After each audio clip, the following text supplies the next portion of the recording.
Lauren Saige. Lauren's one of my best friends.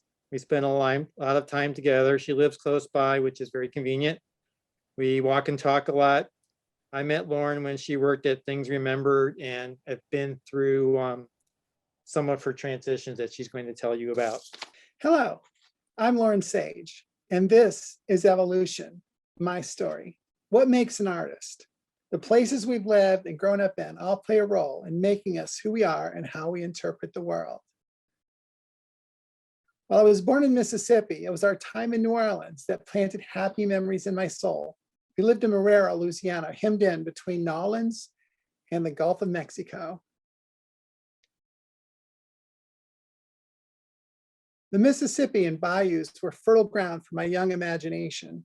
Our streets were made of clamshells. These were the days when we ran outside all day long until dinner. Mom took us antique shopping in New Orleans. Green colored glass, shiny metal objects, and masks all captivated my imagination. It was a magical time. Our father would bring us to the Café du Monde, where we ate warm frosted beignets. Mom would make red beans and rice for dinner. As I grew up, my palate came to love all things Cajun and Creole. Mardi Gras is a visual feast for a young artist's soul. Zydeco and jazz further fed my spirit. My mother informed me that my love for Zydeco came from our noisy neighbors who played it loudly when I was a baby. I grew up to be an artist. In the early days of my career, I searched for a style. I wanted to make a living creating art. Representational art seemed only logical.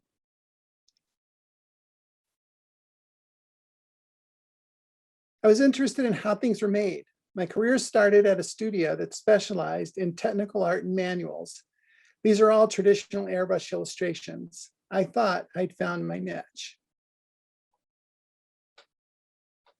I went to work for a studio that did a lot of licensed character work, so I developed those styles. Still all traditional airbrush. About this time, the computer was beginning to pull the bread and butter work away. What to do? Time to evolve yet again. I went to work for a small company that did premiums. They taught me Photoshop, Illustrator, and Painter. These are all Photoshop concept illustrations. But the company went belly up and I had to evolve yet again.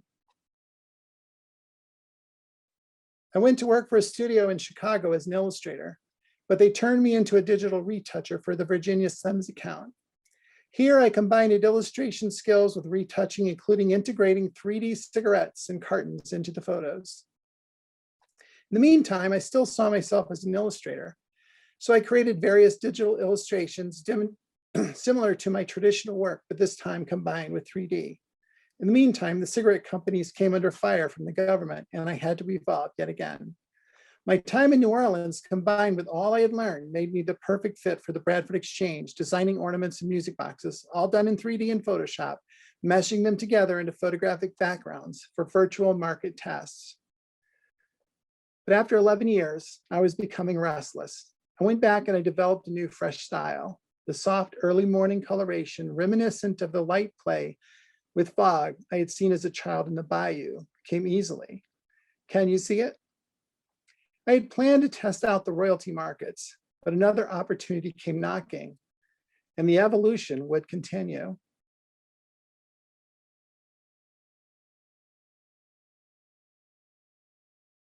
Things Remembered contacted me through an executive recruiter to be their design director.